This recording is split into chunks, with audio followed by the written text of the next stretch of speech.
Minsanti.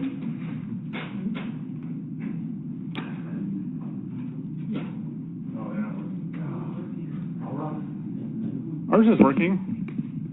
Hello? Alderman Santee? Present. Alderman Glad? Here. Alderman McClatchy? Here. Alderwoman Bassey? Here. Alderman Strack? Here. Alderman Cook? Here. Alderwoman Miller? Please stand for the pledge. Allegiance to the flag of the United States of America, to the republic for which it stands, one nation, under God, indivisible, with liberty and justice for all.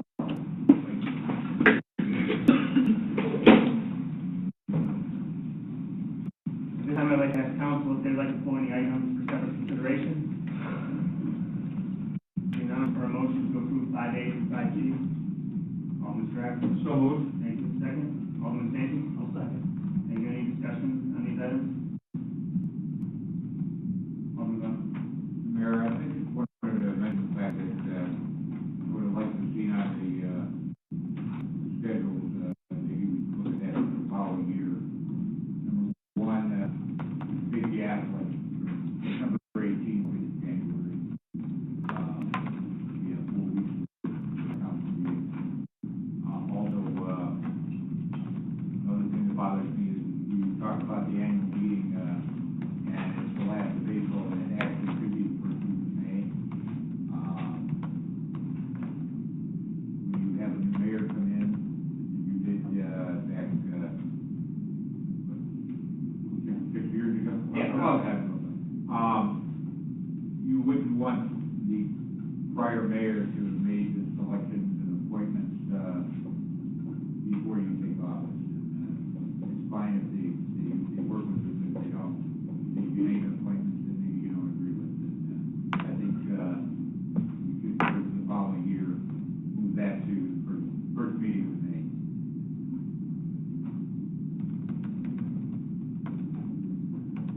So just an editorial comment, when I got here 12 years ago, that the annual meeting was actually the last Monday in April. I'm not saying that's right or wrong, but it was the last Monday in April, it was actually the April meeting. I don't know what's right and what's not right. It's supposed to be the first meeting in May or the last meeting in April. That's what it used to be in my contract. Well, the new mayor won't be sworn in. Won't be sworn in. She won't be sworn in April. They don't get her 90 seats, so they're, well, I don't know what our code is, period. What takes place at the annual meeting? The appointments? The boards and commissions. Well, May 6th may actually be late, but I think I kind of agree that, setting the annual meeting for May 6th, and if we need to, we can reschedule that or something, but for tonight, well, you don't need something, why don't you just take out the word annual meeting, put it in the agenda word, you are on the 15th day of it, make it work. You don't have to say it on the piece of paper.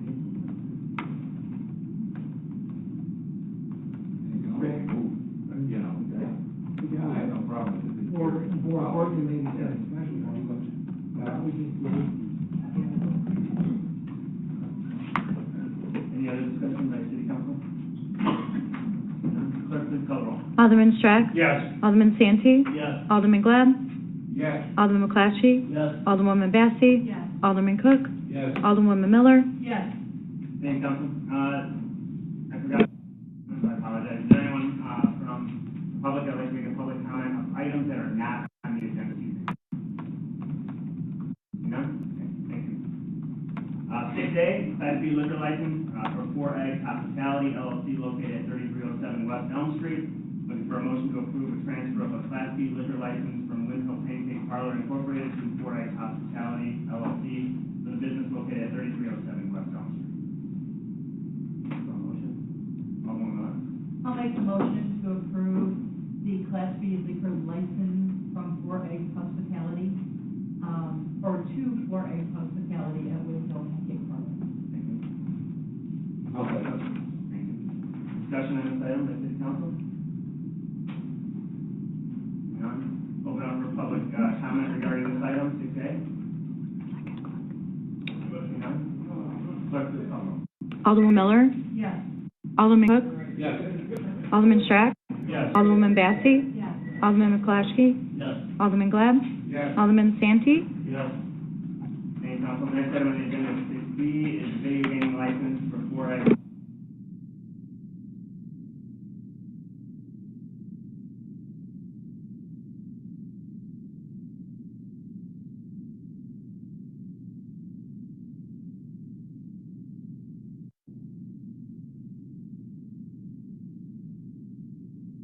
I look for a motion. Alderman McClatchy.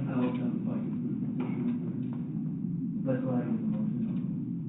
Second. Alderman Bassey? Okay. I'll second it. Thank you. All right, go ahead.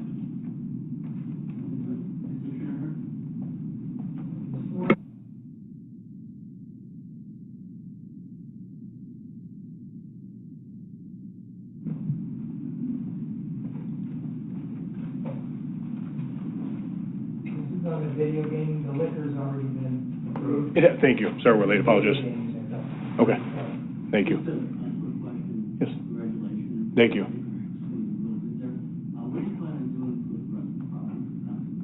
We plan on eventually, we're just talking about this on the way over here, we're planning on eventually knocking down the house behind it, the 3311, I think it is, and put a deck out back over the river. Down the road, not eventually, or not right away, but we want to build another structure on the riverfront and put another restaurant in front there as well. So, yeah, we'll redevelop that whole property as well. We want to take down the house behind it, put a big deck out back, increase the business for lunch, the higher breakfast business as well that way. Yes, yeah, we're trying to get the whole property kind of flow down and connect that way as well. Yeah, yep, absolutely. Any other questions? Thank you, guys, appreciate it. Okay, thanks so much, guys. Thank you. Sure. Video gaming, what is that?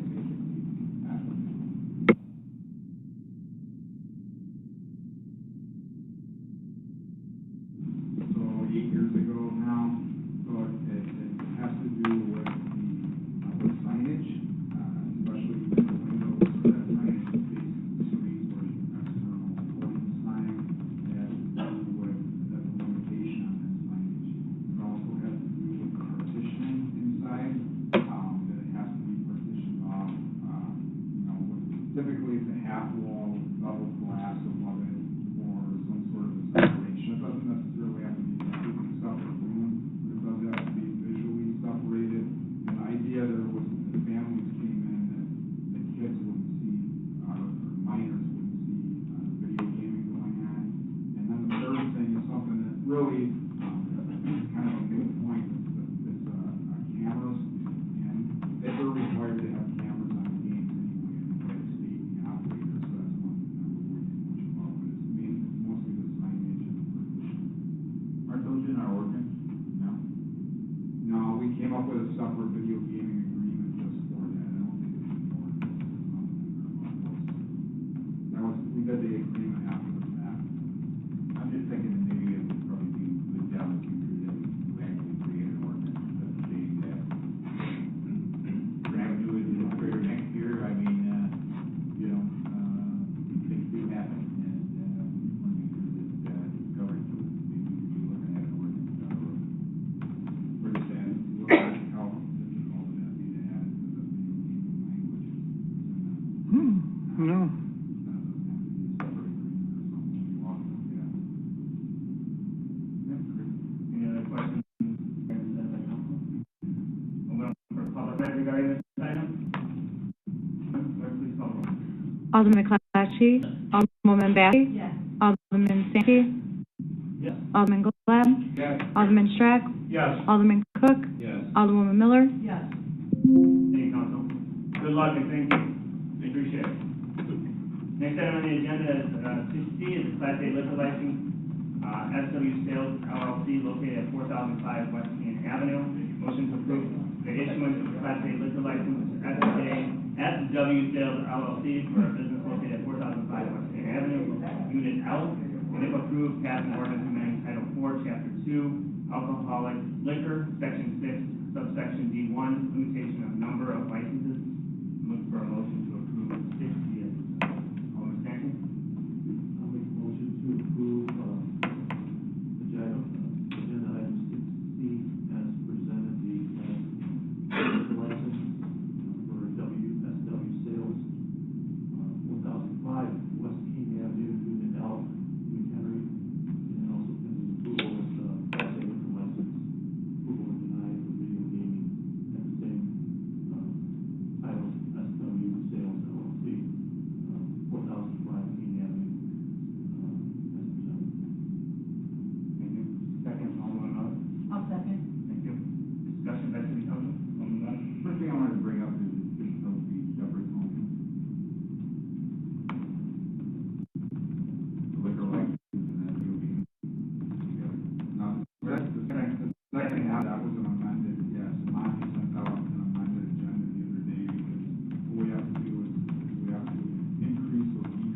as long as I've got the floor right now, the thing I want to bring up is the fact that, looking at this proposal and, yeah, it's created as far as what you've done for it.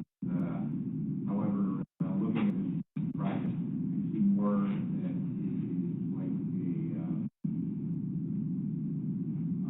just a gaming house. I mean, yes, he's serving food, but I mean, how many kitchens you got that is right behind the bar along the wall? You know, they maybe a sink and an oven or a sink and a microwave. I just don't see that much, into that. They might look harder, you know, from 60 comfortably into one side. There's much room for video games in the bar. And like I said, as far as the food goes, you know, 1,500 square feet, not a lot of room bar, not a lot of room as far as the retail package. You may have a couple counters there right in the front as you walk in, but, to me, it just doesn't seem like that type of business is more of a business only.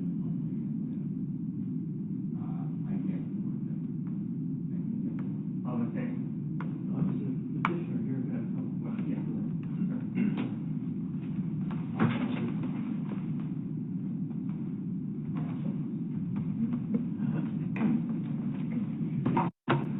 Good evening, everybody. I'm Tom Jarris, and I thank you for allowing me to be here tonight. Can you pull the mic up? Oh, sure. Is that better? All right, there. No, I read through the packet and, understood, what you're doing, but for the public, I mean, if you explain your plan there in that area, what you'd like to do. Okay, well, first of all, somebody said you've got 1,500 square feet to work with. So it's not like you've got 5,000 square feet, so you've got to be creative in terms of what you do. So I've been in this industry. I've owned restaurants. I've owned the International House of Wine and Cheese. It's been in my family 47 years. I have a lot of experience doing a lot of things. I do have a gaming facility in the International House of Wine and Cheese. I have another one somewhere else.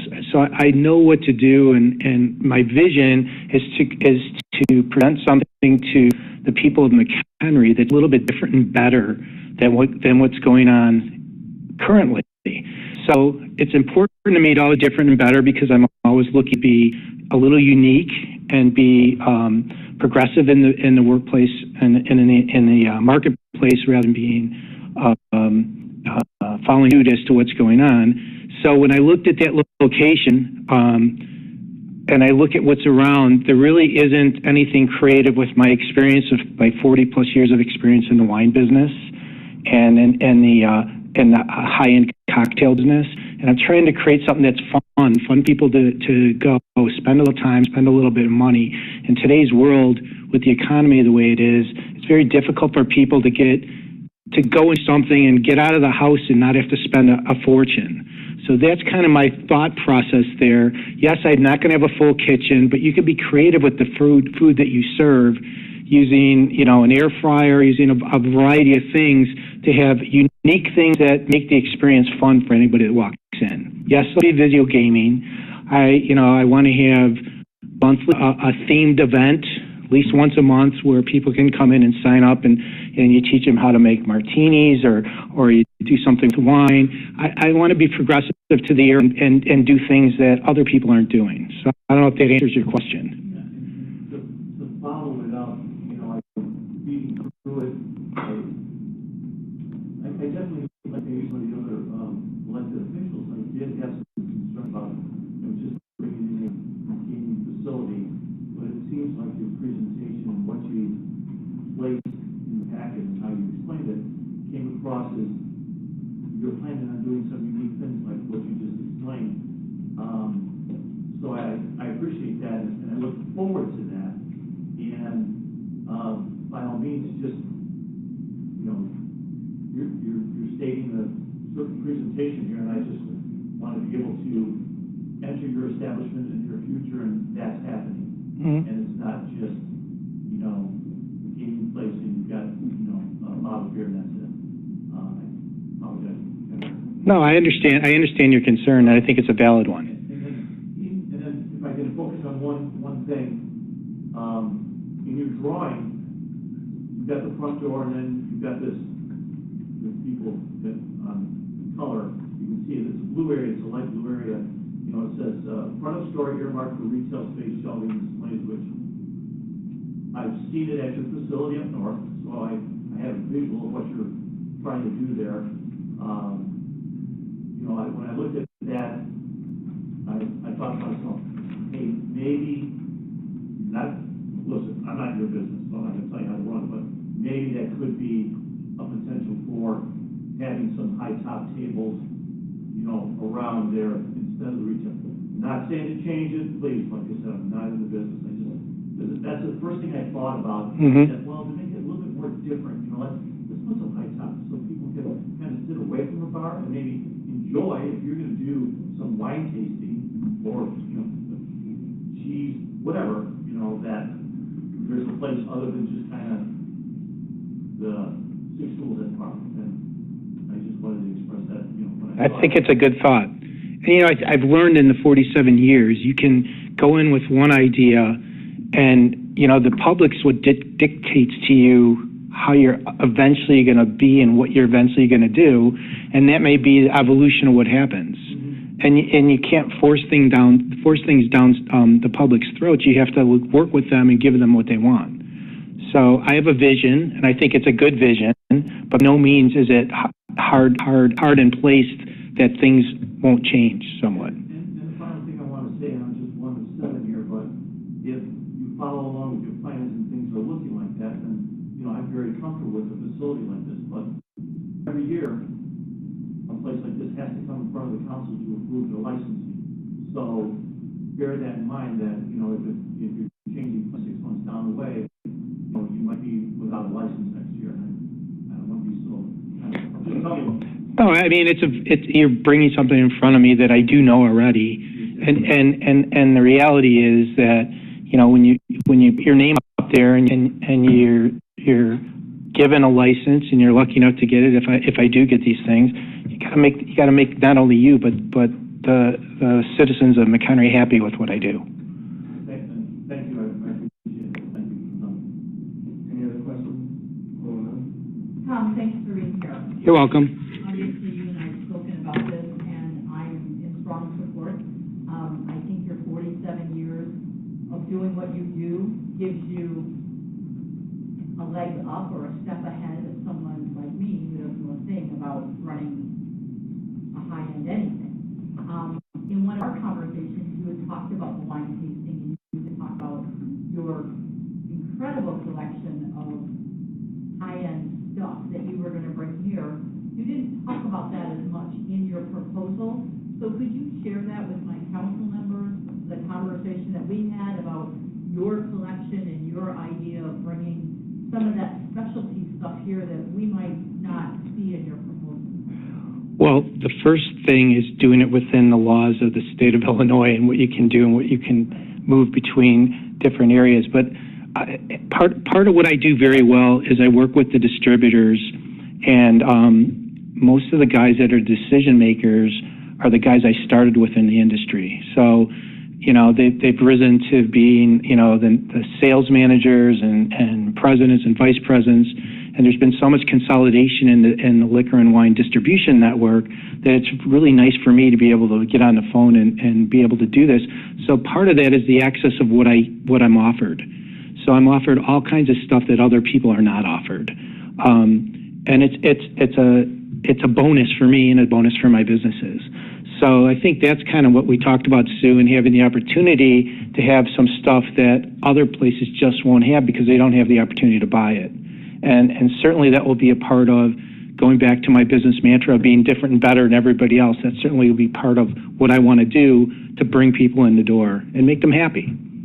And ultimately, I'm doing this because I want to make money. So, I mean, you know, I'm not going to, like, not say that to everybody, too, because ultimately that's why I'm attempting to do this and why I'm here talking to all of you.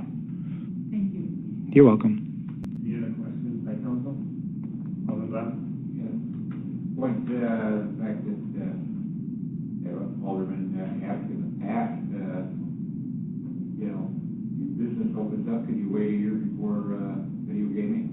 Or are you opening up a video gaming store, or are you opening up, you know, a regular business? And, the way I look at it is maybe that's, the route we should go is, will this business survive without the video gaming, you know, at all? Are you directing it to me or to the other members? Bringing this to the council. Okay. Thank you, Bill. All I'm saying is that, we had tremendous amount of, gaming coming into the city of Montgomery, and it just keeps coming and coming and coming. And are we ever gonna get any businesses, that are gonna open up that don't have, liquor and gaming? I mean, you know, maybe these, landlords need to push more at, working with Doug, to get regular businesses in these stores, you know, in these shops. We need, different types of, more diverse type of businesses in our community, that our residents will support if they come in. You know, I think of the old Spurgeons that used to be, out there, in the Montgomery Shopping Center. It was a chain of 7 stores, and they all closed up, the whole company went under. But yet, that was one of 2 stores in that company that made money because of the fact that this community supported those types of stores. And maybe that's what we need to start going after, instead of just filling up all these buildings with video gaming. We had one outfit move out of this building and move across the street, and then we're just replacing another. So we're just having video gaming and bars just opening up more and more in the city of Montgomery. And I think to some extent, I always felt that, well, maybe the businesses, one or the other would not survive with video gaming, but I think there's enough revenue that's coming in to all these people that have it. The fact that taking another 10 or 15% away from them over a period of 2 or 3 years of opening up more units, we're still making money. So, but is it helping the community? To me, I think if we're going to fill these buildings, we need to fill them with different types of businesses and be a lot more diversified in our community. And like I said, to me, this business would not survive without video gaming. It just don't get back to what's bottom line. I'll leave it at that. Thank you. Any other questions, comments by council? Yes, thank you. Thank you. Thank you all. All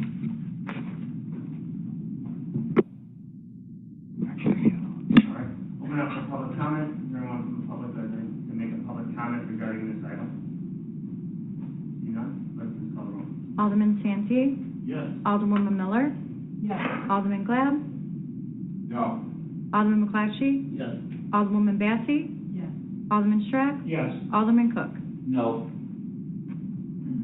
Thank you, council. That item is passed. Next item on the agenda is 6D, is video gaming license for Southwest Sales LLC located at 4005 West Kane Avenue, pending approval of the Class A liquor license.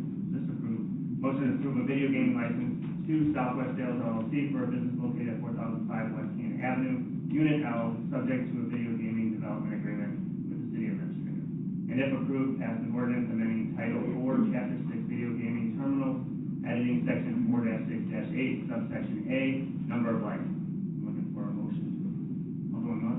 I'll make that motion to approve 6D. Thank you. Alderman McClatchy for the second.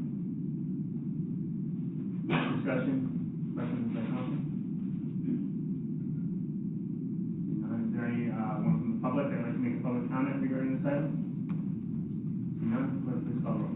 Alderwoman Miller, Yes. Alderman McClatchy, Alderman Santee, Yes. Alderman Glab, No. Alderwoman Massey, No. Alderman Strack, Yes. Alderman Cook.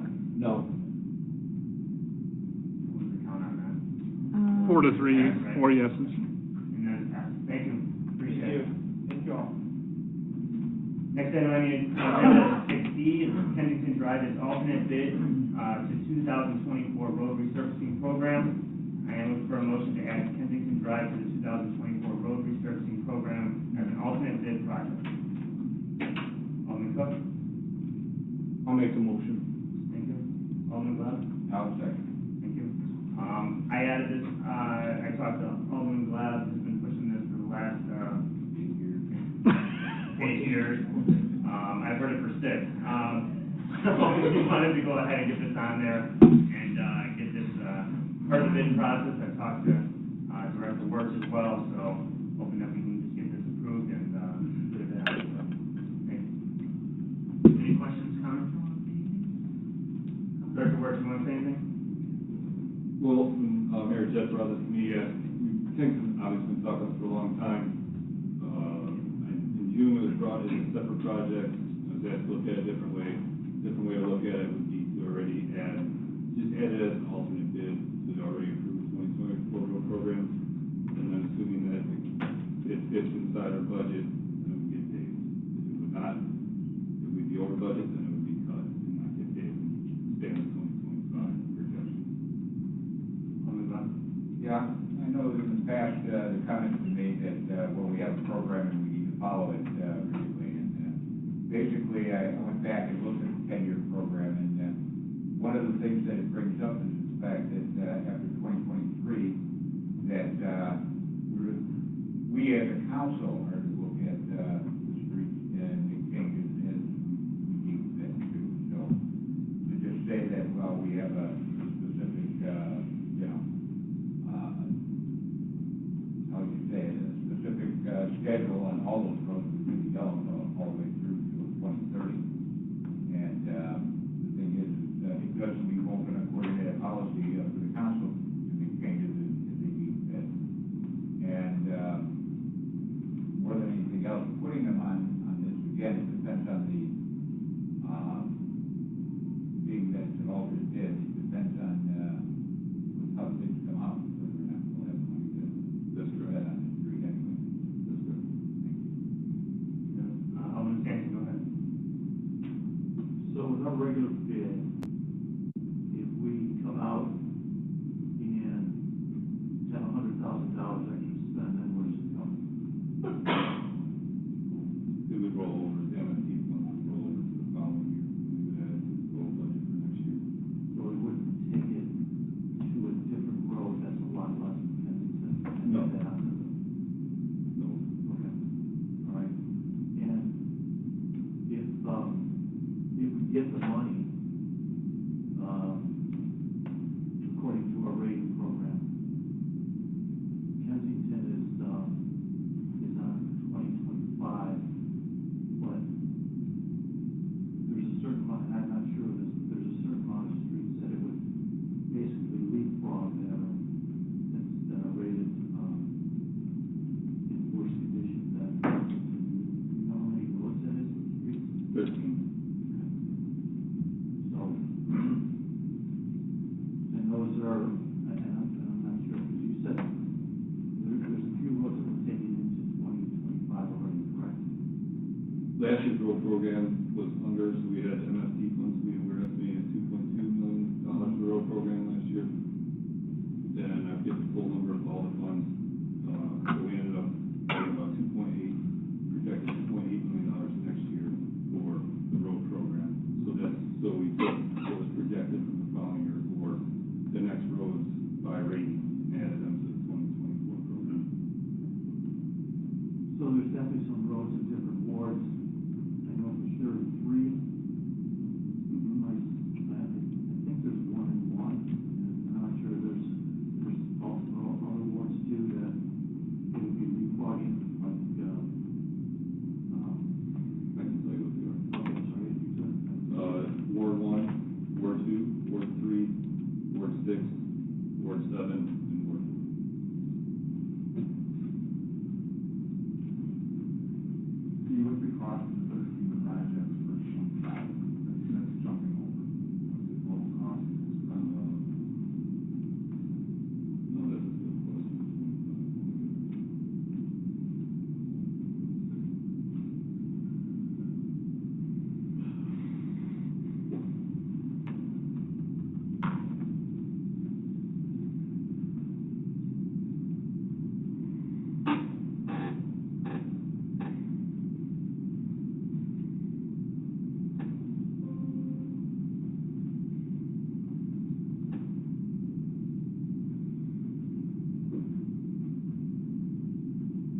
not quite half of next year's program, so.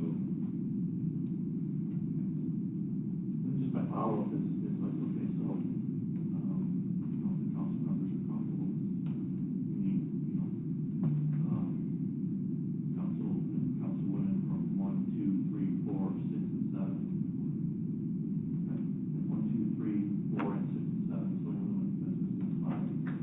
We're comfortable with that report.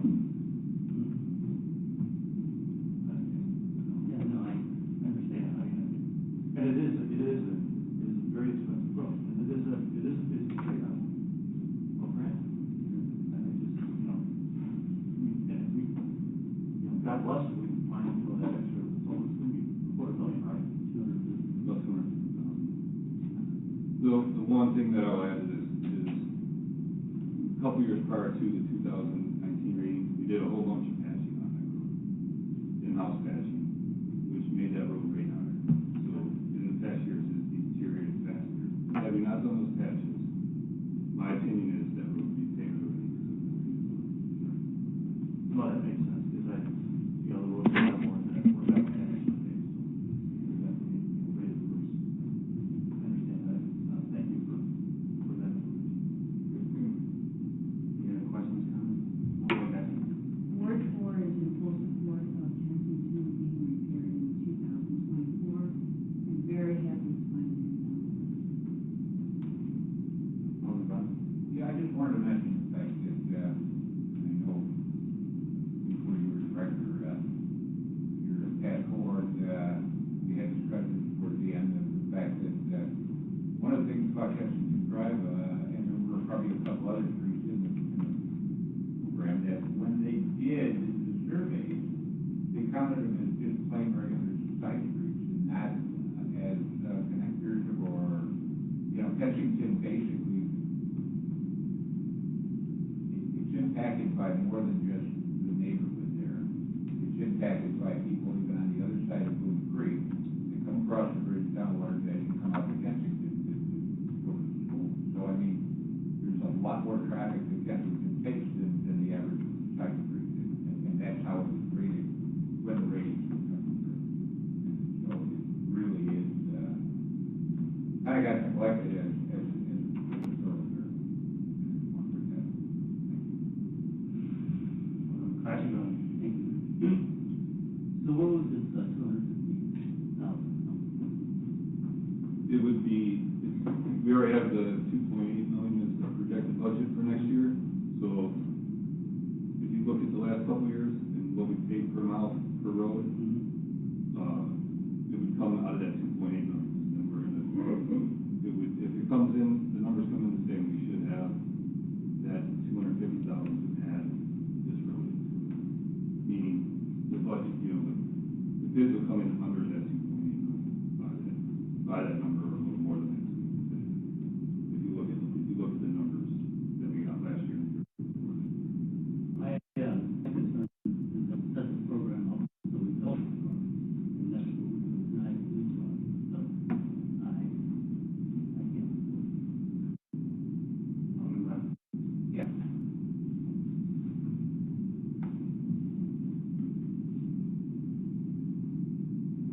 Basically, we set up a program, okay, as a guideline.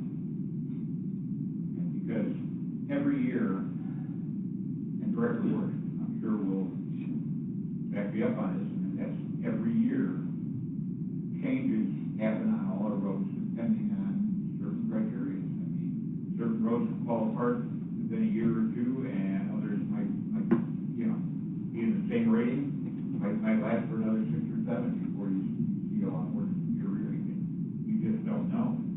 And that's why you can't take and just say, oh, we set up a program for the next 20 years, because 10 years from now, you don't know what's going to happen. I'm not. We could have 100 years, yeah, okay, we won't argue. Okay, thank you. I'm just telling you that, we take an outside firm, we take the information they make, and then we're supposed to make those hard decisions by the information they make, and not just go with what they say. And, a lot more information would probably be disseminated if we still had our, public works, committee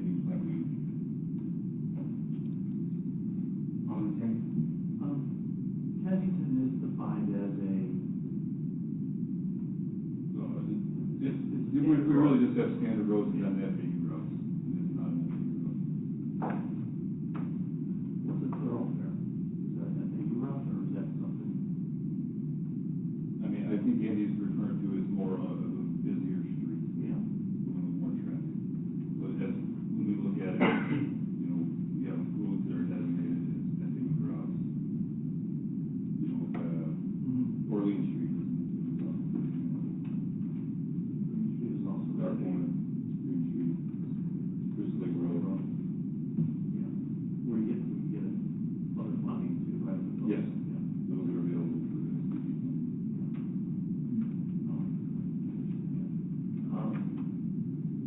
Yeah, it's, I really, it's a professional grading program, and we can all put our own 2 cents opinions in, and, move stuff around. Yeah, it's clearly a busy street, it's clearly needed.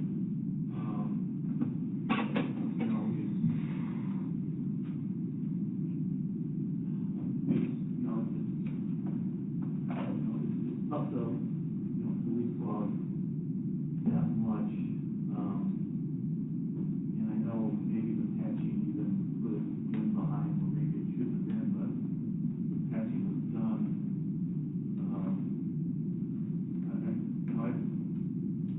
I'd like to get it done next year too. And you know what, it's good development and, it's gonna cost a lot of money, but who knows where to get there.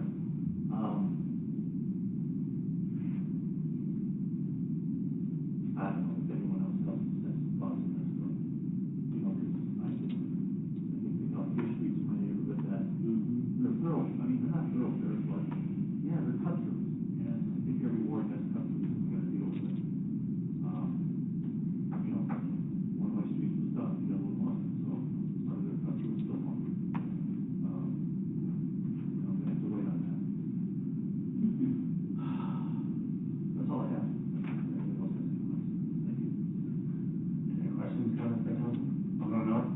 So, I'm in agreement with Alderman McClatchy that we went through the process of having this program done, designed for a reason, so that we could stay on track, we know what our annual expenditures are, we can goal for that. My understanding is an alternate, that would only be done if we magically found that money, correct? If it fit into our projected budget, so we would, bid it and it would be an alternate bid. So it would bid it, they did that separately. If the total was within our side of our budget, we would pay it. If it was outside our budget, we would not pay it. We just did the originally approved 2024 program. I just, and I get it, it's a through street, but I just look at the other 12 streets above it and go, they need work too. And I don't know that I can justify going off the program. I'm on Kensington a lot, and I'm on these other streets, and I know they need it more than Kensington, even though they're not through streets. So I find myself siding with Alderman McClatchy that we need to stay with the program. Any questions, comments by council? Open up for public comment. Is there anyone that would like to make public comment regarding this item? See none, clerk, please call roll. Alderman Cook, Yes. Alderman Glad, Yes. Alderman Santee, Yes. Alderman McClatchy, No. Alderwoman Massey, Yes. Alderman Strack, No. Alderwoman Miller. No. That item has passed. Next item on the agenda is a discussion item regarding presentations and discussion regarding Cold Springs Park. Bill Hoffman, floor is yours. Thank you, Mayor. Before you is, like you said, a discussion on Cold Springs Park. There's two proposals that are on the table, and I bring them before you to get council input for direction forward. In June of 2022, I believe Alderman Strack got the first email regarding the disc golf proposal. It was first proposed in 2009 in Cold Springs Park.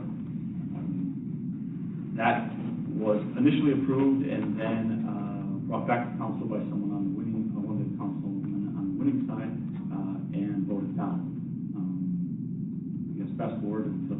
to, and that proposal came forward. We did meet with that group.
I don't know if it's you or Mike or who's gonna, okay. I will add that.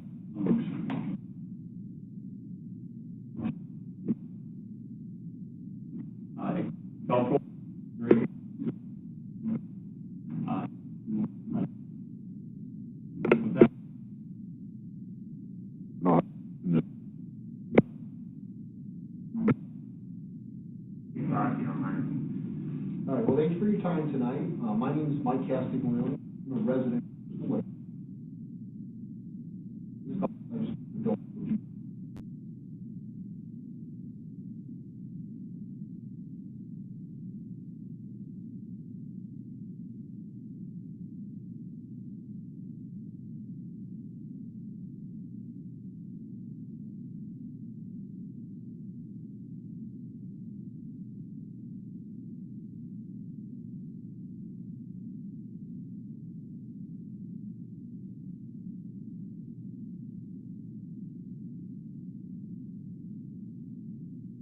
Maintain local courses, raising for course improvements, educating new players on rules and etiquette, and our biggest goal, to double the amount of disc golf holes in McHenry County in about 10 years. Since 2020, I've run more than 100 league nights, 8 special events, and for the last 3 years, I've directed the Cary Crosstown Classic, Felpro, and Walnut Hollow. That's a PGA B-tier tournament that attracts over 144 players each year. This year, we even had 2 players all the way from Norway playing the event. These types of events not only promote the courses in which they're held, but they also promote the municipalities that they're in charge of the courses. I love disc golf, and it has been a major factor in my life for the past 10 years. Disc golf is a recreational activity that's very accessible to all demographics. 99% of the courses are free to play on public lands, and equipment can be obtained very inexpensively. A new player can experience their first round with as little as 1 disc that can be purchased for a few dollars. The Professional Disc Golf Association is the governing body for competitive disc golf. Since its inception in 1976 and up until the COVID pandemic, the organization was steadily growing with memberships every year. The sport saw an unprecedented explosion of memberships post-pandemic. The obvious the social distancing mandates while playing. The sport's typically only a group of 4 people, and it's always played outside. With or without that explosion, the sport of disc golf is getting bigger and bigger. And I brought this up because for comparison, I looked up PDGA player statistics from when the original course was proposed at Cold Springs up until the end of 2022. In 2009, Illinois had 551 active PDGA members. At the end of 2022, it was 3,703. In 2009, there were 132 courses in Illinois with 26 sanctioned events. In 2022, there were 298 courses and 219 events. That's a 672% increase in active Illinois members, 226% increase in Illinois courses, and an 842% increase in sanctioned events. Worldwide, the sport has grown since 2009 with 1,015% more active members, 332% increase in courses, and an 817% increase in events. The main demographic of disc golfers are males, aged 30 to 39, 35% of total membership. The second largest is males aged 20 to 29 at 26%, and third being males aged 40 to 49 at 19%. Now, the craziest part of these statistics is the estimation that only 1 in 5 active disc golfers are registered with the PDGA. Disc golf is growing and will continue to grow, introducing more players to the sport every year. We're hoping we can channel that growth and build a relationship with the city of McHenry and other municipalities in the county. Now, I met Jamie Franklin a few years ago at one of the leagues I was running. In late spring of 2022, as Bill has brought up, Jamie approached me with the opportunity to help promote the installation of disc golf course at Cold Springs Park. He put me in touch with Bill. Bill provided the original proposal from 2009 and explained the plan was originally approved, but was put on hold due to neighborhood opposition. Bill was confident that with proper support from the local disc golf community, there was a possibility we may be able to persuade the opposition this time. After reviewing the original 2009 proposal, I did suggest Bill hire a professional disc golf decider. My advice was to hire Dana Beachy, a professional disc golfer who was also employed through Discmania and Disc Golf Park. Dana isn't new to designing courses. Felpro and Walnut Hollow, both located in Cary and completed in 2018, were designed by Dana.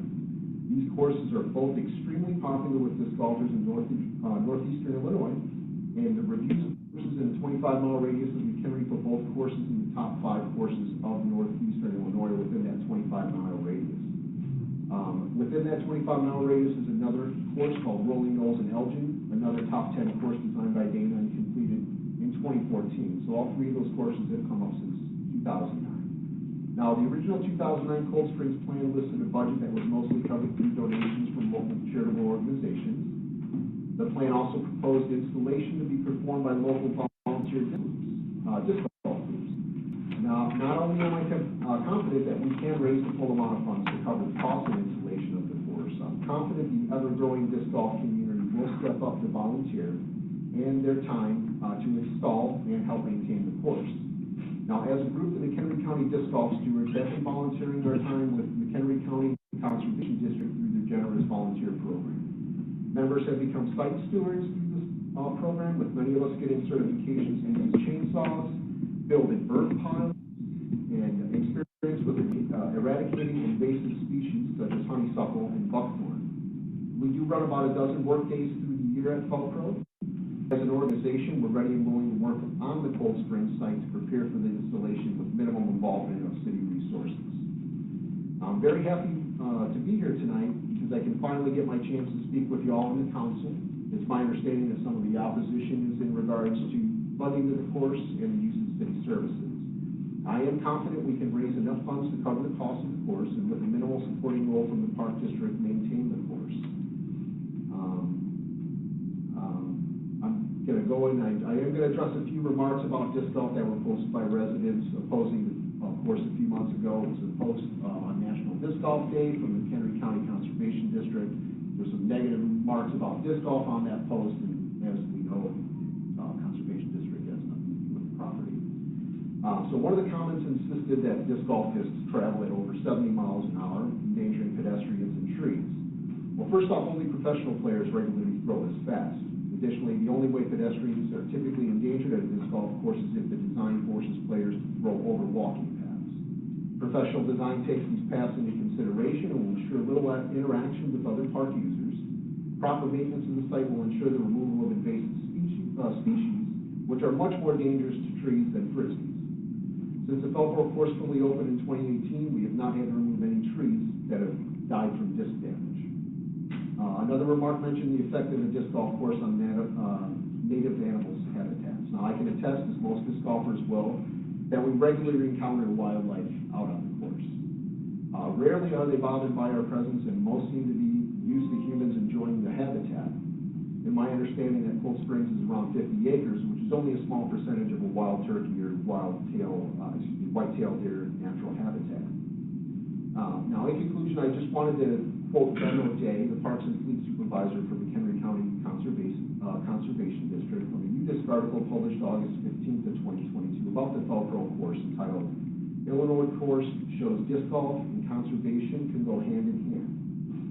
Ben O'Day said, "The course is very low impact. It's located in an area that was overgrown with thick brush and non-native trees. It's not intruding on any sensitive areas and is so much less impactful than traditional golf. We don't use any fertilizers whatsoever." And another quote from Ben about the influx of new park users due to the course. "It amazes me what a draw the course has become for the park. We went from 5 to 10 to 40 to 50 cars in the lot on any given day, and it has drawn a new demographic to the park for sure." I am hoping my remarks tonight are well received by the council, and we are very motivated to move forward with design, funding, and installation of disc golf course at Cold Springs. Now, the only goal is in Cold Springs. I'm here tonight mostly to discuss disc golf with the council as well, as the growth of the sport has exploded over the last couple of years. We have a feeling there's a lot of residents that would be interested, if not on the Cold Springs property, if something in the area, providing them with, an ability to get out and enjoy their hobby. So I do want to thank you all for allowing me to speak tonight.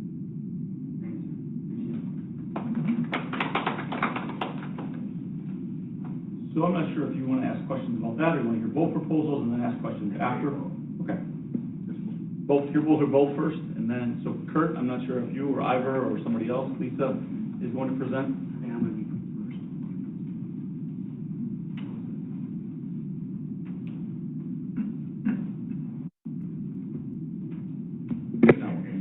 Not working, okay.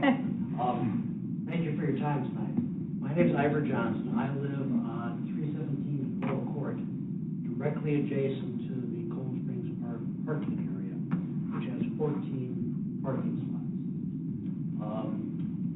I want to go over a little history of the evolution of Cold Springs Park, which is also contained, and that's why I won't belabor it tonight, in the hard copy that I delivered to all of you this morning at City Hall. I don't know if you've received that or not, but it contains the exhibits and the historical documents related to the plat and the annexation agreement in Cold Springs Park.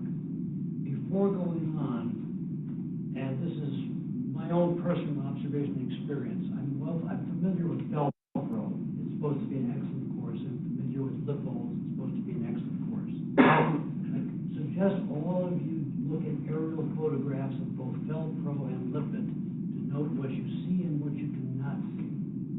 What you see is ample parking in both cases. There is no parking at Cold Springs for the estimated 250 to 450 users per week. When this proposal failed before, it to me was not for the right reasons, but certainly for a good reason, and that reason was cost. An estimated $150,000 for just the parking to cover the traffic.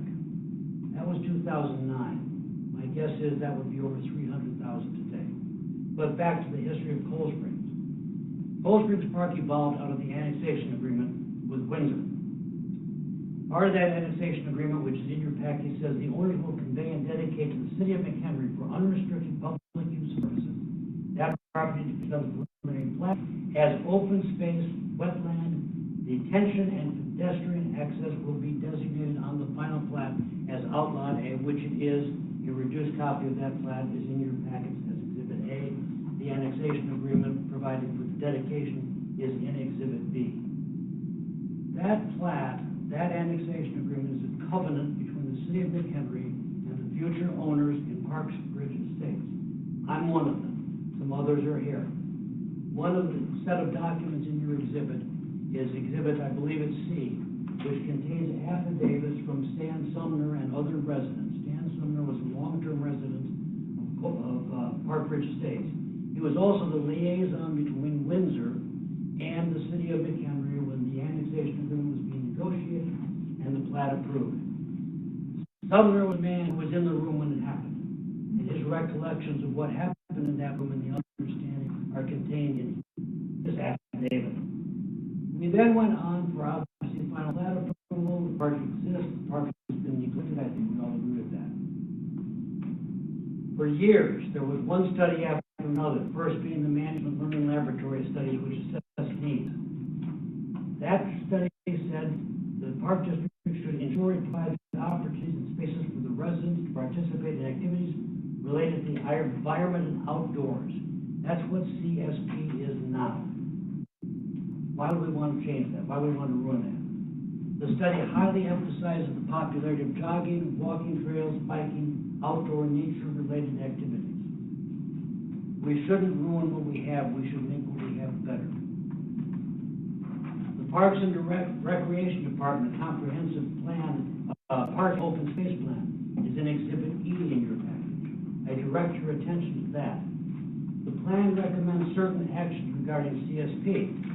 Parking lot improvements, a second entrance at the trailhead to the north, add walking, hiking path system, develop interpretive trails, initiate wetland restoration project, initiate the ecosystem habitat restoration in wooded areas, and develop a regional trail connection for educational purposes. Good plan. Let's do it. For years, outside the Parks and Recreation Office in City Hall, there was a plaque that designated approved uses for the various parks in the city. That table showed only 2 uses for Cold Springs Park. Line 5 said bike path and nature area. Had anyone intended there to be the kind of active, intensive use such as disc golf, that could have been put in one of those plans. It was not, and it was not for a reason, because that was not the plan. The Crystal Lake sub-area plan followed. That plan indicates Cold Springs Park is reserved as a passive recreation area with minimal walking paths. The lack of recreational opportunities is due to the fact that the majority of the area is wetlands. What you don't see at Velcro or Lippold is wetlands in the golf course, and there is no way to put a golf course, a disc golf course, in Cold Springs Park without messing with the wetlands and ultimately, in my opinion, destroying them. But we then did the Hay study. The Hay study, the relevant portions of which are in your packages, stated in its principal emphasis, restoration offers the possibility to repair much of the past damage and bring back many missing pieces of our heritage. That hasn't happened, but finally, we have the opportunity to make it happen, to preserve, protect, and restore Cold Springs Park for its intended purpose of natural area, detention, retention, wetlands, and flora and fauna. I submit to you that the history of this plat, this annexation agreement, this park, mandates that it be used for the purposes intended in the plat and the annexation agreement, and I will now defer to her, who is going to present the good news of the incredibly beneficial restoration plan that has been worked out with the Land Conservancy. Thank you very much for your time.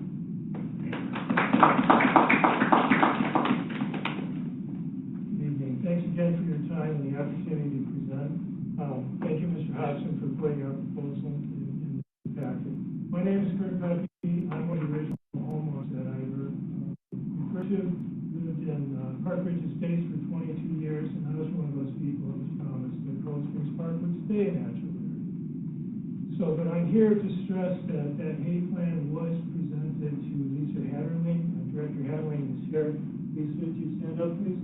There. We've been working with the Land Conservancy of McHenry County to follow the Hay plan that the City of McHenry Parks and Recreation District paid for in 2005 to restore several parks in McHenry.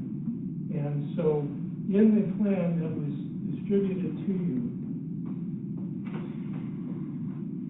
I would refer to, well, first, Cold Springs Park is approximately 46 acres in size. And it is mostly wetland. And in the package is the timeline for restoration. Has everyone reviewed the plan? Yes? Okay, fantastic. Just go to the diagrams.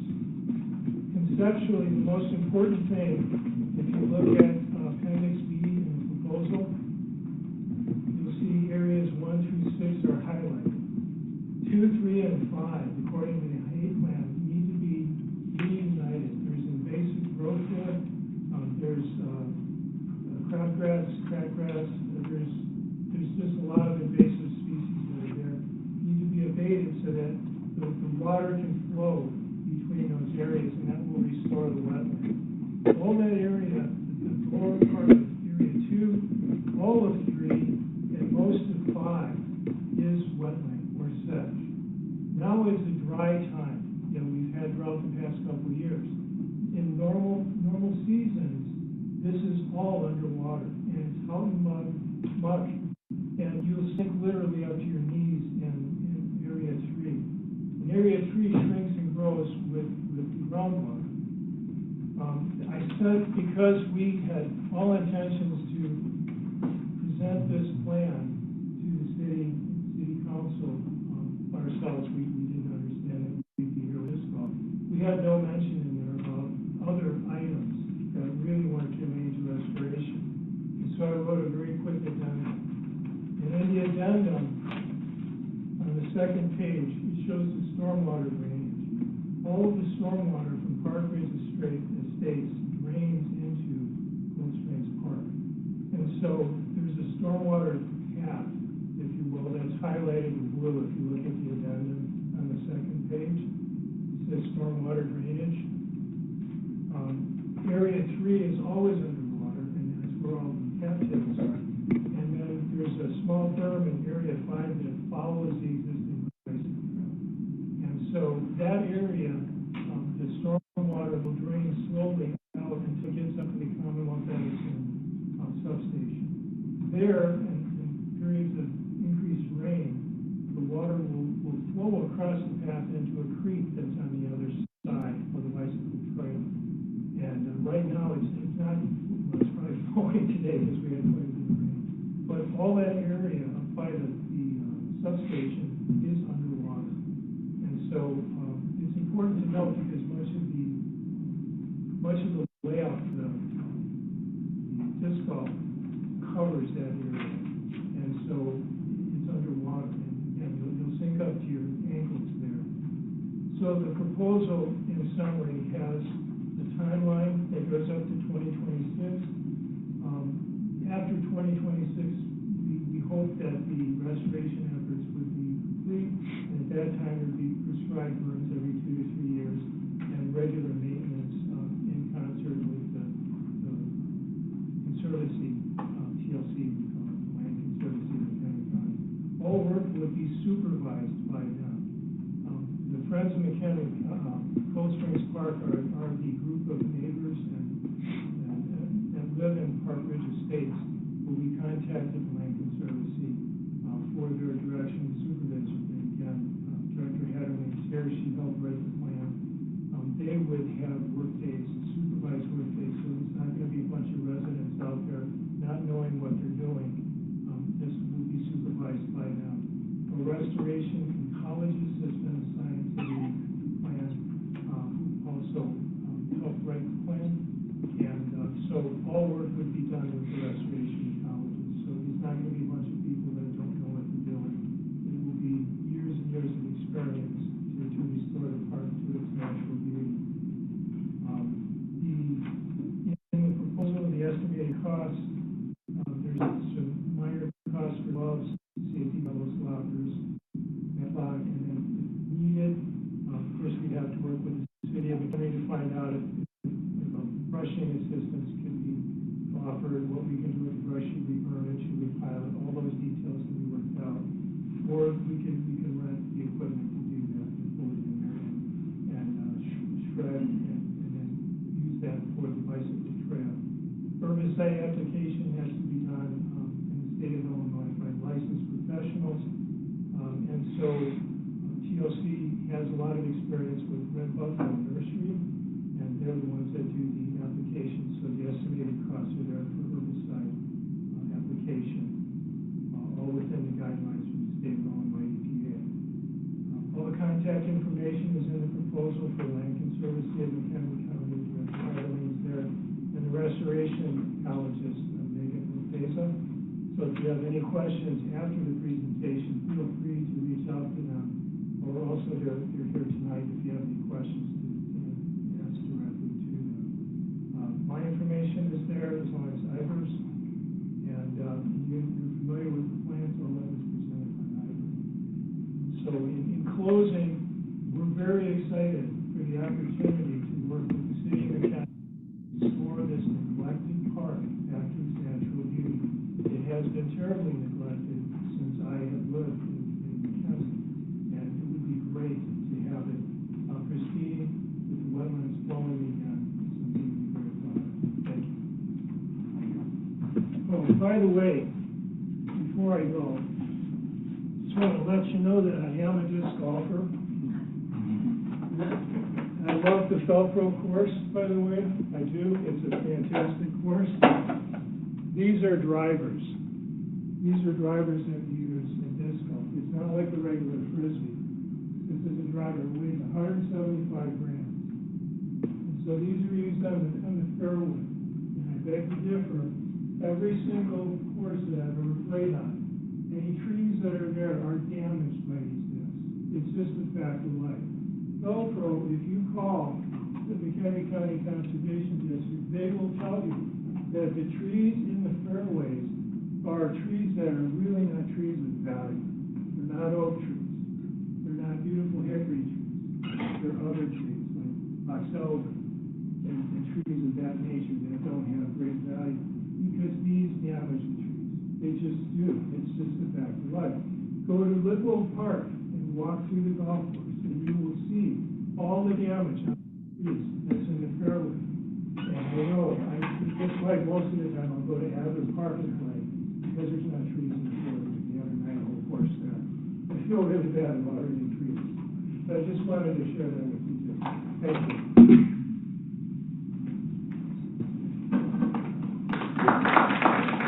I would thank you both for your proposals. I would turn it over to council just for discussion. Let's go from there, I would say. Okay. Alderman Batson, let's start us out. Mike, I have a few questions for you. Sure. And before I begin, I would like to thank everyone that met with me in the last couple of days and allowed me the opportunity to walk through the path. Those of you on Ponca, I could not answer it at all because it's in such disarray. But my questions to you, Mike, are, is the goal to make that park a tournament location? Well, that's a possibility. And when you have tournaments, roughly how many people attend? So on a single course with foursomes, it would be about 72 to 90 players, depending on how many holes there are. So usually with the foursome, it's, a card on each hole to start, it's a shotgun start, so on every hole, there's four people on the hole. Okay. So, And how many, I'm not a golfer, how many hours? well, so a round, depending on the size of the course, is anywhere from about 2 to 3 hours. So in 2 to 3 hours, you're expecting 73 to 92 people there? It would be for the whole day, we Right. would play 2 rounds, so 72 for the whole day. For the Cary Crosstown Classic, it's 2 different courses, so we're able to do 2 different 72 groups of players, so it's 144 players total. Okay, great, thank you. Why that particular location? As you can see, it's surrounded by an established neighborhood. Why would you pick that area versus another area in McHenry? So I didn't pick the area. I was brought in on the original 2009 proposal, just stating that it was brought to my attention that Cold Springs was there, that something had passed in 2009, and that it had just been sitting since then. And that there was a possibility of us being able to get in there and help to design or redesign the original proposal to go, make sure the opposition wasn't too angry, stay out of the wetlands, stay out of people's backyards. The original idea that was my understanding was the parking lot that was supposed to go in by the substation that would obviously hold a lot of the parking for a lot of the visitors that would come through. Now, in regards, I'll just give you an example real quick. We do talk about parking, but Walnut Hollow in Cary, which is a little bit of a harder course, sees a lot less traffic because of how hard it is, in regards to difficulty. And any given day you get out there, there might be anywhere from about 6 to 10 cars parked along the street out front there. So that is not as busy of a course as Felpro or Lipple, which are both easier courses, for, beginner students to go to, which make them more popular. But in regards to, why Cold Springs, it was because it was put in front of me, and I just gave my idea on it, but I'm open to other locations. I'm a volunteer, registered site steward with Felpro. We handle invasive species. We get applicator license through them, so we have herbicide applicators on our team. But I understand how important it is for conservancy, and most disc golfers aren't out there to destroy their habitat or environment. They're out there to, we call it hiking with a purpose. You're walking, throwing a frisbee, picking it up, and continuing to hike. So, in my view, that's, no one's definitely out there to destroy the environment, but in regards to why Cold Springs, I don't have an answer other than that was kind of just a property that was presented to me. Two more real quick questions. Have you ever walked here? Yes, So you physically have walked the path? yes. Okay. Were you able to get all the way through? Not all the way, Okay. well, yes, not No, without because it's in fighting bad and shape. getting covered, yes. It's in bad shape, I was yeah. filthy by the time I got out of there, and, yes, the path kind of narrowed, and we kind of got lost for a little bit. Yeah, we were out there for a little bit. Okay. And I'm not actually against the idea of this golf course. I don't think that's the particular location. So I would like to see other areas being considered rather than right in the middle of an established residential. Sure, that's understandable. That's all. Thank you. Any other input by council, any questions? Alderman Miller? I don't have any questions. Obviously, this is in my ward, and I'm concerned about the impact to Cold Springs Park. Historically, it has been identified as a natural walking passive area, and I like history. I like to maintain history, and I like to maintain, I'm a farm girl, I like to maintain open space. I have not walked it. I found it very challenging. It is. To even get close to walking it. But I didn't need to walk it to see that it obviously has been overlooked. I don't mean to say ignored. It's been overlooked without a purpose or without a plan. I am thrilled that the Land Conservancy, thank you, Lisa, has stepped up and identified this as a project that they could repurpose their volunteer corps and make this what it could be, a passive natural area. Having said that, I am not anti-golf. I have watched disc golf. Kind of cool, kind of weird. I'm not a golfer. I'm not a frisbee thrower. But I just don't think this is the space for it. I think there is too much to preserve here. So I'd love to see you in some other space, but my personal feeling is not Cold Springs Park. That's not its intention. And there's some really cool stuff in Cold Springs Park. And I'd like to see what it could be if there were caregivers and care tenders to make it better. You have a seat. Any other, Bill, have we looked at other areas in town? Well, working through this one first, I can tell you today that I did look at our park and what might work, just from feedback that I've gotten of, this is probably a good idea to take a look at some other places. I don't, off the top of my head, I can't tell you specifically where that might go, especially, I think we could find a 9-hole course someplace. I'm not sure we could find another 18-hole course. I like the picnic grove at Peterson Park is a possibility for 9. Where it kind of opens, behind the picnic grove, and it opens up, there's a little grass area back there. Altop is always one that's come up, it's pretty flat, but, it would be a benign course, I feel like, it's pretty much wide open, there's no There's no topography changes, there's no, I mean, it's wide open. The historic Peterson Farm, there's the oak savanna that's behind it. Again, that's a possibility.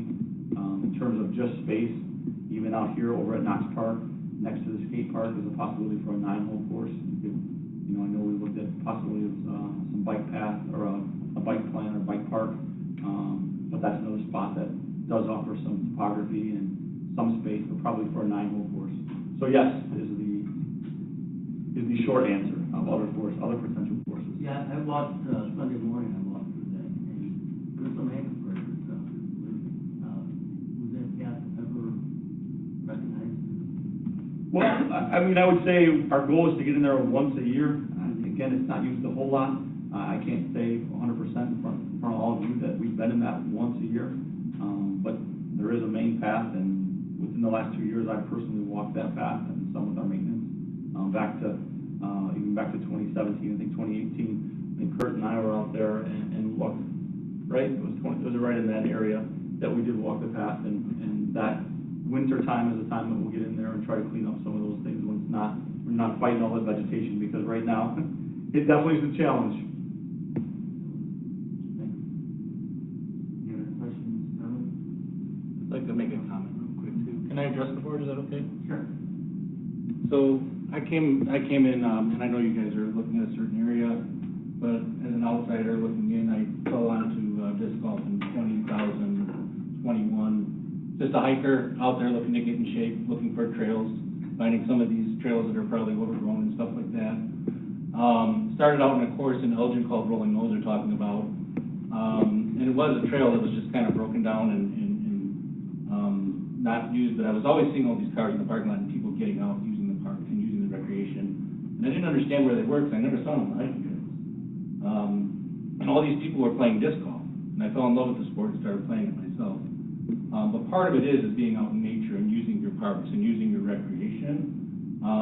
Even though this may not be the fit, I do hope that you don't just put it out in a field just to say you did a disc golf course in your town, that you consider a great place, because disc golf isn't meant to intrude with the environment. It's meant to work with the environment and bring people out to enjoy nature and be part of nature and go through. The courses are designed not to disturb nature, not to disturb wetlands, to work side by side with them, enhance them, and get more people out to enjoy them.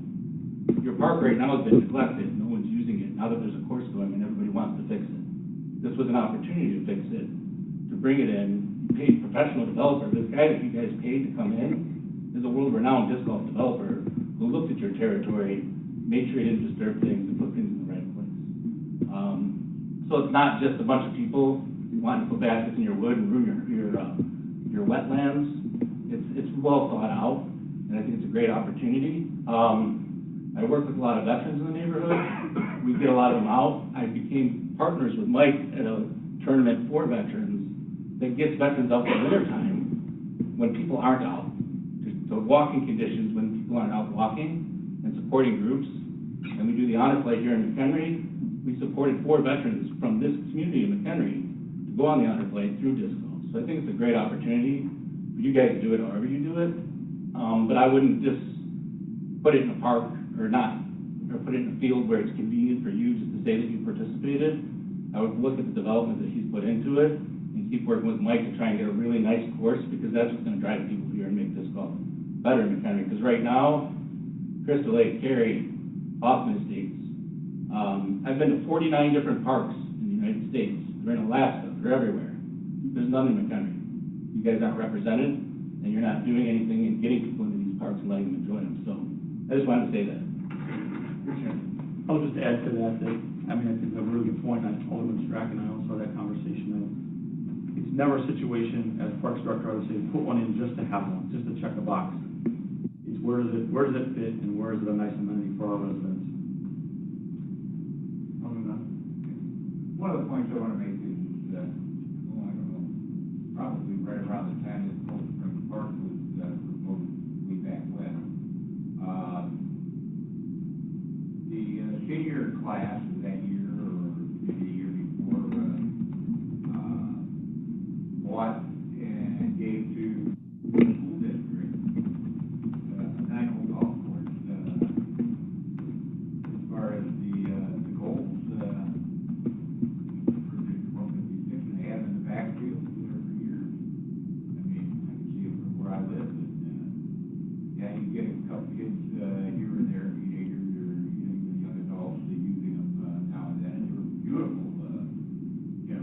steel poles and wire, or the chain baskets and everything else.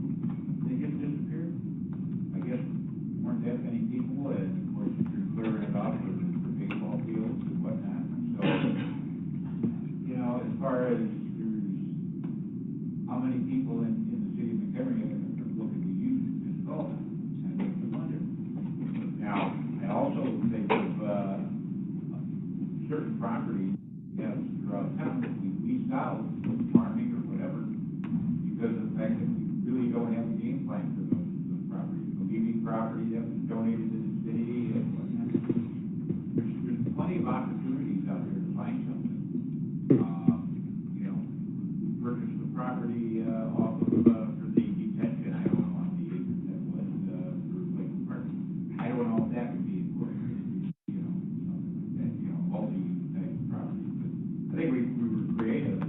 If there was some, real, interest in this golf, there's other possibilities, without having to, again, impact neighborhoods, with this type of So, the high school, I mean, it's just an open field there. That doesn't sound fun to me.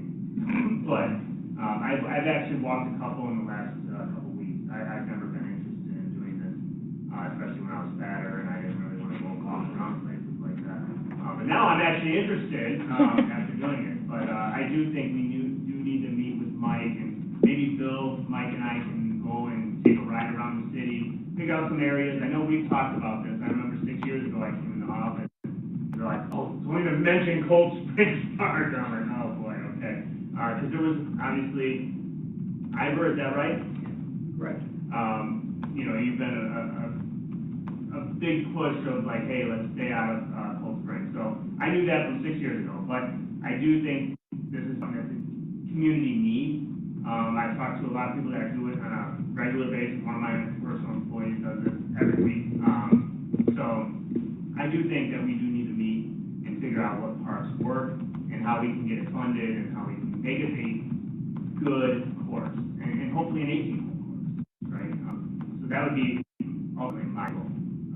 So we can certainly do that, and I'll let the council give their input as well. Alderman Stratton.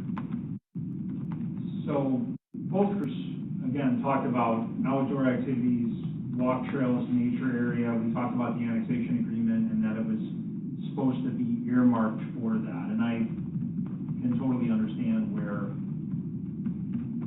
the one group on the Friends of Cold Springs Park wants to see that stay in that natural area, and I get it. At the end of the day, as this gentleman just stepped up and talked about what happens in that park in the disc golf environment, I don't know how many of the group here, other than Wayne in the last couple of weeks, have played. I've played before. I've been out on a handful of courses. I played in Colorado. I've played all over the place. And as this gentleman stated, it is not going out and disrupting the natural stuff that's already there. The people that typically play want to have that natural structure in play. But what makes Cold Spring attractive, in my opinion, and the reason that this is back in front of us again, is because the topography, the natural structure, the naturalness of that area, the elevation changes, all of those things that happen in a disc golf environment are what makes them attractive courses.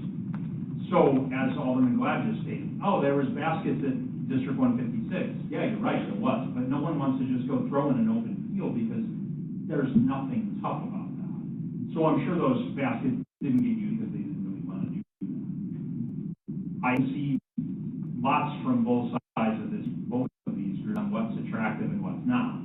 At the end of the day, I don't want to see us have this disc golf group try to rally and put a course that no one's going to come play. We already had that at the high school. We don't want to do that. Cold Springs is a good fit, and that's the reason that we're back here, is because of all of the things that I just mentioned. I'd love to find another location that works for that as well, and we can get the best of both worlds. We can leave this natural space at Cold Springs, and yet hopefully find another place where we can do it. One of the things that we didn't talk about in the way these courses get laid out is, in a regular golf environment, sometimes they do a 9-hole course and they do 2 different tee boxes. So then you're starting in a smaller course area and you do 2 different tee boxes so that you can play 18 holes, but yet on that smaller footprint. So maybe we can find another place to do that, and maybe we don't get an 18-hole course, but we get a 9-hole course with double boxes. That could be really fun as well. I just don't want to see any of us waste a whole lot of time on putting a course in that's not going to get utilized. The idea is to draw people outside again, right? This is the whole point of using Cold Spring, and whatever we make it, is getting people back into nature and back outside. So, thanks for the time. I think this is a wonderful opportunity for the city to win with collaborating with the private sector. I think that we can win at Cold Springs Park working with the Land Conservancy, and we can win with the disc golf group finding another location that would be suitable. That's why we discuss these things, so that it's a win-win. I hear everyone's voice. I also hear that we have many opportunities in front of us. PLC, disc golf, we'll find a place to put the disc golf. But again, being that this is in my ward, I'm going to say strongly, I don't think this is the right space. I would really like to see this conserved, improved through TLC's efforts, and let's find a place for a really cool disc golf course. And parking, not to reiterate that, there is no parking here. I mean, you're parking in Ivor's yard, basically. If even back at Knox Park, we've got 2 big gravel parking lots that could easily accommodate your numbers that you just talked about. So if we put a course, and I have walked that stand of oaks up there, put a course in that oaks, it gives you the topography, it gives you landing zones, and it gives you 3 parking lots, 1 up on the hill and 2 on the back, that would easily accommodate 72 cars. So I think we can make this a win-win. We just all have to work together and find the right spot. Thank you. Does the rest of the council agree with that? And agree to? I think we need to find another spot for disc golf, and I also feel that we need to move forward as far as the plans that they have to regenerate because I think not only discussions I had with them, not only are they looking at a 3-year program, but they're also looking at down in the future, as part of keeping it, to a higher level of what has been maintained. Without a cost to the city, taxpayer, that's another good point. Yeah, is Lisa in the audience? Yes. Could you come to the podium?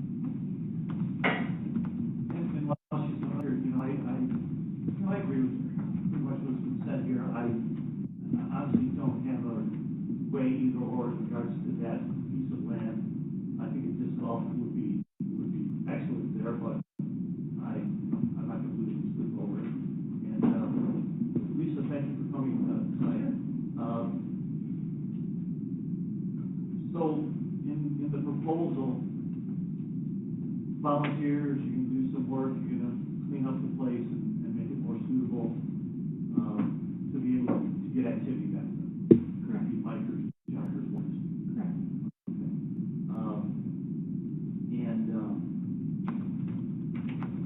If it were developed, or a volunteer group would be maintaining it. What kind of time would that be towards the park? Correct. The idea is that there's a volunteer group that's interested in doing the restoration work out there, and we would effectively sponsor them and provide them guidance and training to do what needs out there. This park's been sitting there for many, many, many years, and you've just been approached in the last 30 days, correct? Oh, no, I was out there much earlier this year. It would have been spring. Yes. This year? Yes, this year, and walked the property and seen the challenge there. So, as has Megan Oropesa, our local college. And this is something that your group has been doing for many years? Yes. Okay, so something that, I mean, if it would have been brought up or discussed, it probably would have been a second discussion tonight, if this would have been something that someone would have reached out to you, or, matter of fact, who did reach out to you this spring or like, a month ago? Mr. Pepe? Okay. Yes. Mr. Petty, okay. Yes. All right. Okay, we'll work on this. It had come up, last year, we were, 5 years, 10 years, 15, 20. Absolutely. It came up, could have been done. Yes, it's a good fit for our organization. Okay. And the one thing I know, you don't have this in front of you, but I know it's part of your presentation, but on page, I think it's 173 in our packet. It was the bike path, and I guess it would be bike and, bike and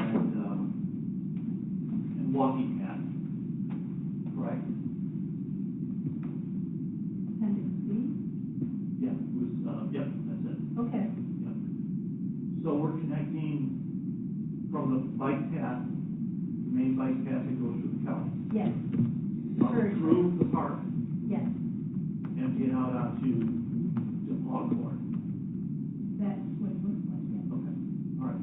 So we're looking at, I mean, I don't know how it compares to disc golf traffic, but there's definitely a lot of bikers in this town.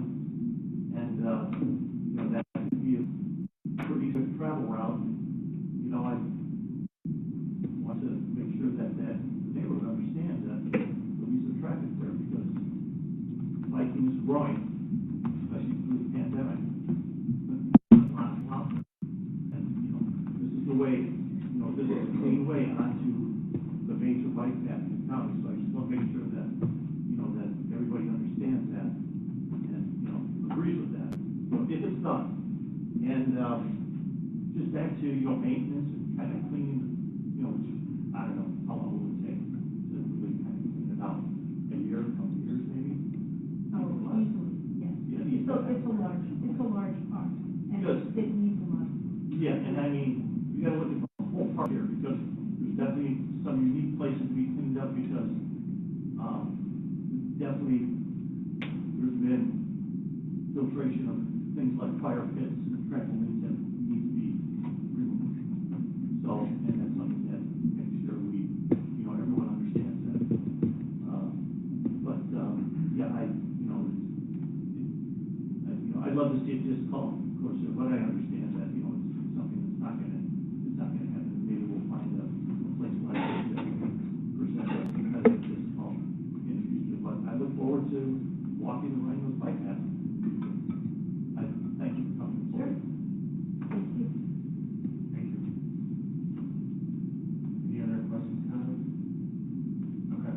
So since you play, why don't we, us three and Mike, take a ride in the next few weeks around the city, figure out some areas that best fit. Absolutely. So, all right, so we'll go ahead and do that, and then, Bill, as far as bringing back, for them to start working as hard, whatever the easier process. Well, I think probably we'll take that agreement, I take a look at it, we've all seen it. David has had something, there's no expenditure from city funds, sounds like we have pretty clear direction from council to move forward with that plan.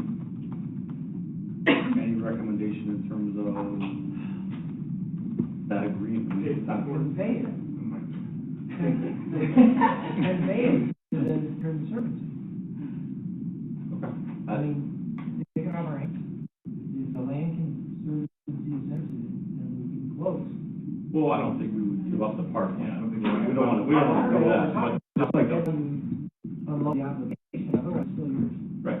Well, there's an agreement in place for them, for land conservancy to come in and manage the property. Maintain it? Yes. Yeah, I don't. All right, so let's get together with David in the next couple days. So the question I have though is there a group of volunteers in place that's ready to start this project?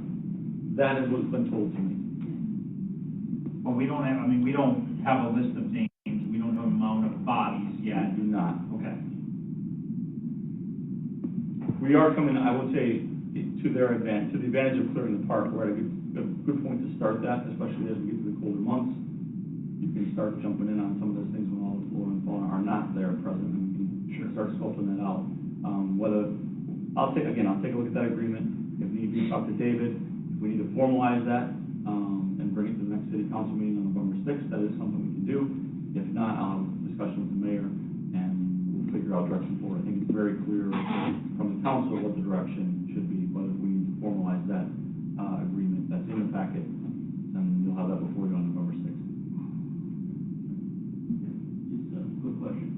Once it's rolling, I hope we really promote this because nobody knows that park down there. And it's beautiful.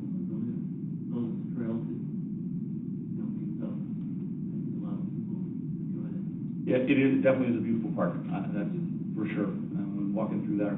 Also, the one thing I really love about it too, is it provides an opportunity for neighborhood connections, intra-neighborhood connections, and I think that should always be a goal of ours, how we can connect neighborhoods. It's an opportunity to do that.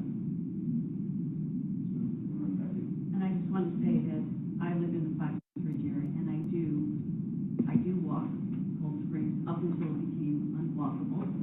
But I think that to make everyone, all the residents, peace of mind, we need to officially say, it's off the table. We are not going to put the disc golf course. I think we need to. Well, you can't vote on it, but you can all nod your head. That's the direction. Yeah, just a discussion on it, so no vote.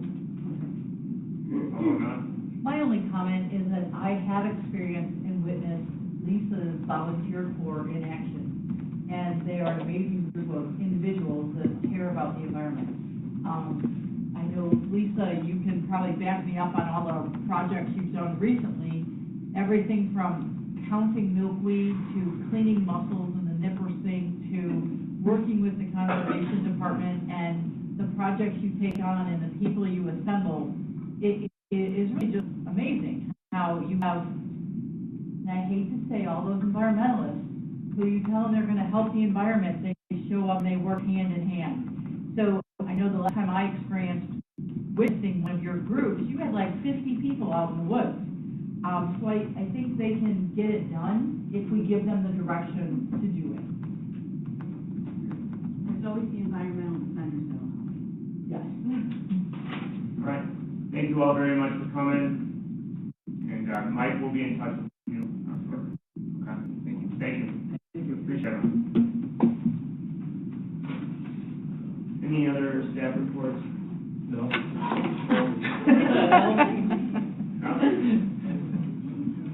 Any staff reports from the director? No? Okay. All I have is a request to council. So we have discussed Anderson Barn,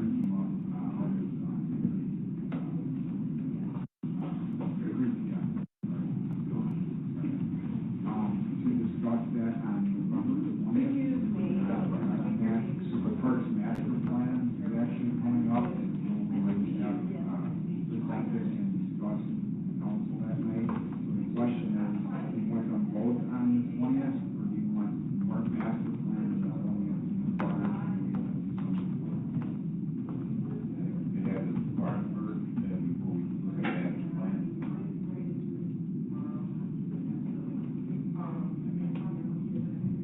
How do you incorporate the barn, the master plan, we haven't discussed it?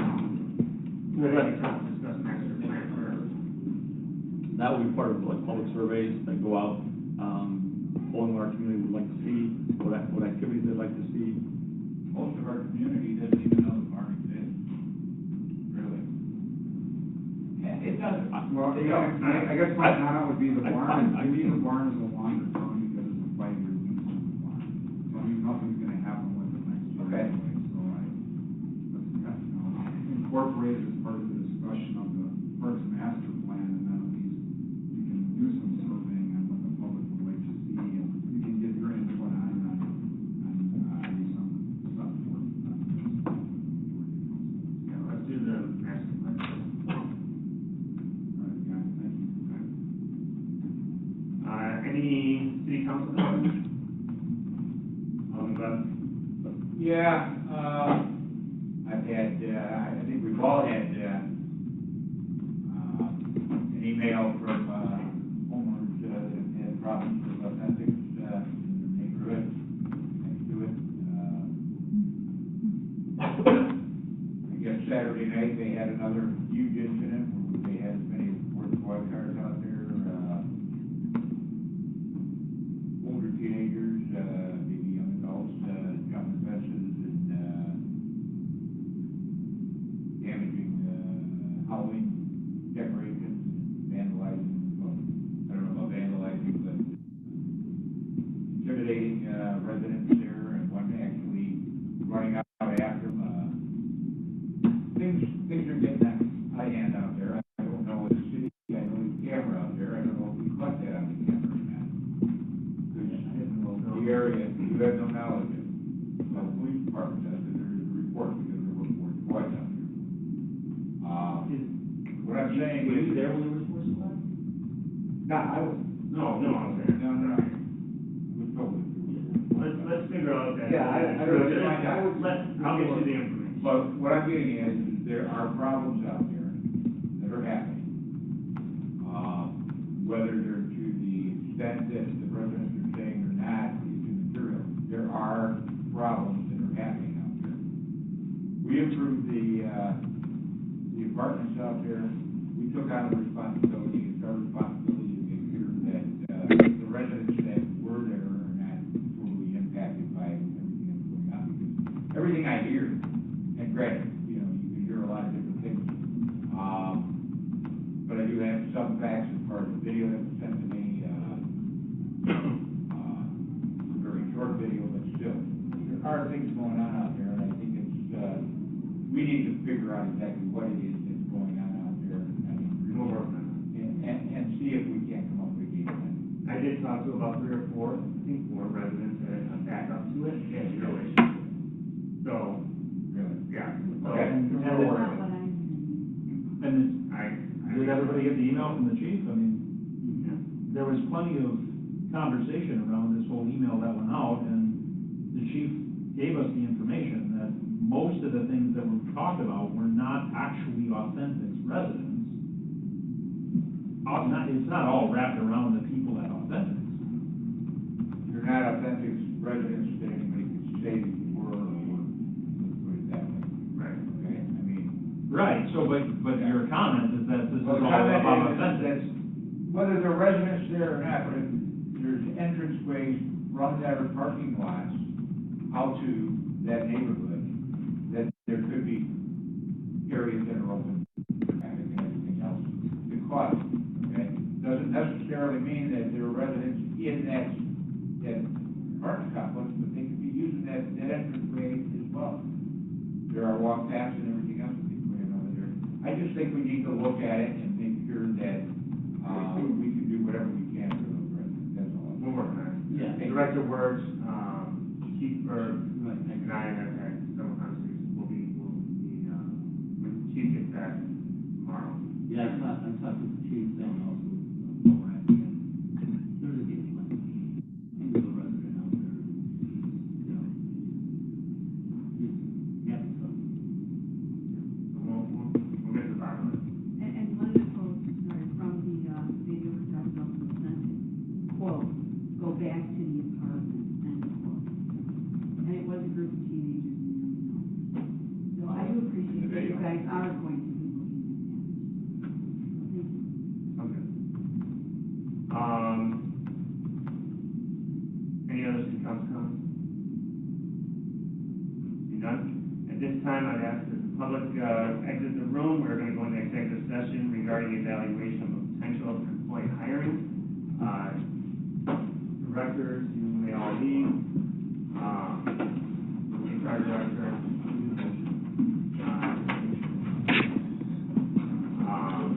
Yeah, so. You know, You were gonna say? I don't have to unless, Okay. whatever you want me to do, but we need a motion to go into closed session. All right, motion, Alderman Sandy, Alderman McClatchy, for a second.